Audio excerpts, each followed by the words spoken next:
Share பண்ணிருப்பாங்க. கடைசி photo வந்து பார்த்தப்பனா பார்த்திருப்பீங்க இல்லையா?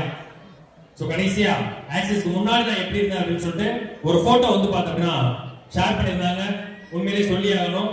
ஏன்னா ஆக்சிஸ் எடுக்கிறதுக்கு முன்னாடி ஒரு டிகிரி கூட கம்ப்ளீட் பண்ணாத ஒரு நபரா ஒரு பிரைவேட் கம்பெனில சூப்பர்வைசரா அலுக்குலுங்கியோட பனியனோட சூப்பர்வைசர் லோட் பண்ண ஒர்க் பண்ண ஒரு நபர். சோ அங்க வந்து வாழ்க்கை மாறல, ஒரு வாழ்க்கையை மாத்தணும் ஜெயிக்கணும் அப்படின்ற வெறி மட்டும் வந்து பார்த்தோம்னா இருந்தது. பட் மாத்த முடியல. சோ அப்படி இருந்த ஒரு நபருக்கு இந்த வியாபாரத்தை எடுத்து இன்னைக்கு இவ்வளவு பெரிய கம்பெனியோட இவ்வளவு பேருக்கு முன்னாடி வைஸ் பிரசிடண்டா வந்து பேசுறதுக்கு ஒரு வாய்ப்பு கிடைச்சிருக்கு அப்படின்னா சாதாரணமான விஷயம் கிடையாது. இதுக்கு எவ்வளவு நன்றிகள் சொன்னாலும் அதுக்கு வந்து ஈடாது. இது முழுக்க முழுக்க காரணமா இருந்த என்னோட பிபி மிஸ்டர் சுரேன் சாருக்கும் பாஸ்கர் சாருக்கும் சோ சக்சஸ் டீமுக்கும் ஐகான் டீமுக்கும் கம்பெனிக்கு மிகப்பெரிய ஒரு நன்றி இந்த இடத்துல தெரிவிச்சுக்கிறேன். இந்த இடத்துல உங்களுக்கு நான் சொல்லக்கூடிய ஒரு விஷயம் என்ன அப்படின்னா, சோ நம்ம லீடர்ஸ் வந்து ஷேர் பண்ணார். சுரேஷ் சார் வந்து பேசும்போது சொன்னார், ஒரு விஷயத்துக்கு நம்ம எந்த அளவுக்கு வேல்யூ கொடுக்குறோமோ அப்பதான் அதை வந்து அடைய முடியும் அப்படின்னு சொல்லிட்டு சொன்னார். சோ உண்மையான விஷயம் ஏன் அப்படின்னா, இந்த வியாபாரத்தை எடுத்து நீங்க வந்திருக்கக்கூடிய இந்த 2000 பேருமே பார்க்கக்கூடிய பார்வை ஒரே மாதிரியா இருக்குமான்னு சொல்லி கேட்டீங்க அப்படின்னா கிடையாது.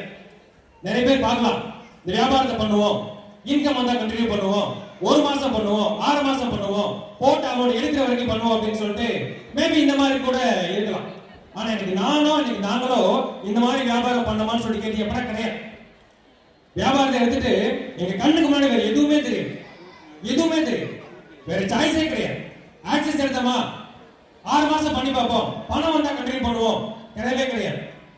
ஒரு சாய்ஸா வந்து பார்த்தோம்னா பார்க்கவே இல்லை, ஒரு ஆப்ஷனை வந்து பார்த்தோம்னா பார்க்கவே இல்லை. எங்க கண்ணு முன்னாடி தெரிஞ்சது எல்லாமே ஆக்சிஸ் அப்படின்னு சொல்லிட்டு ஒரே ஒரு வாய்ப்பு தான், கடைசி வாய்ப்பா வந்து பார்த்தோம்னா பார்த்தோம். ஒருவேளை நாங்க எல்லாருமே என்ன முதற்கொண்டு எல்லாருமே இதை ஒரு சாதாரண ஒரு சாய்ஸா பார்த்தோம் அப்படின்னா 10 பேர் வேணும்னு சொல்லி சொல்லும்போது ஓடி போயிருப்போம். சரி சார், எஸ் 10 பேர் வேணும்னு சொல்லி சொல்லிருக்கும் போது எப்பயோ ஓடி போயிருப்போம். 2 வாரம் 3 வாரம் இன்கம் இல்லாத போது எப்பயோ ஓடி போயிருப்போம். வந்தவங்க வேலை பார்க்காம இருக்கும் போது எப்பயோ காணாம போயிருக்கும். வெறும் சாய்ஸா பார்த்திருந்தா, வெறும் ஆப்ஷனா பார்த்திருந்தா. ஆனா நாங்க எல்லாருமே பார்த்தது எங்களுக்கு கிடைச்ச கடைசி வாய்ப்பு, ஒரே வாய்ப்பு. இதை விட்டா வேற எங்கேயுமே ஜெயிக்க முடியாது. இதை விட்டால எவ்வளவு தோல்வி வந்தாலும், எவ்வளவு பிரச்சனை வந்தாலும், யாரு எதை பண்ணாலும் இதை மட்டும் விட்டாத, அப்படியே பிடிச்சிக்க. இந்த வாய்ப்பை விட்டா இவருக்கு எதுவுமே கிடைக்காது அப்படின்னு சொல்லிட்டு கடைசி வாய்ப்பா இதை பார்த்ததோட விளைவு இன்னைக்கு இந்த ஸ்டேஜ் வந்து கிடைச்சிருக்கு. இவ்வளவு பெரிய விஷயம் வந்து கிடைச்சது. சோ நிறைய பேர் டைம் முடிக்காம வந்திருப்பீங்க. 2020 முடிஞ்சு. 2020 பிசினஸ் எடுத்த கண்டிப்பா இதை வந்து சொல்லி ஆகணும். 2020 ஜூன் 30 இந்த வியாபாரத்தை வந்து ஒரு பிரைம் மெம்பரா ஸ்டார்ட் பண்ண. நாலேஜ் கிடையாது, பெரிய அளவுக்கு அனுபவம் கிடையாது. 2020 ஜூன் 30 இந்த வியாபாரத்தை ஸ்டார்ட் பண்ண.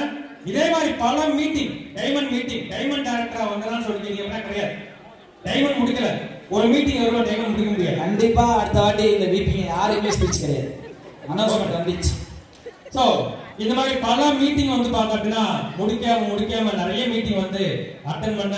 எனக்குள்ள வெறி வந்துச்சு, அங்கிருந்து டிராவல் பண்ணி வரமே முடிக்க முடியலையே, கண்டிப்பா இதை வந்து இன்னும் பெருசா எடுத்து பண்ணணும் அப்படின்னு சொல்லிட்டு ஆரம்பிச்சு அடுத்த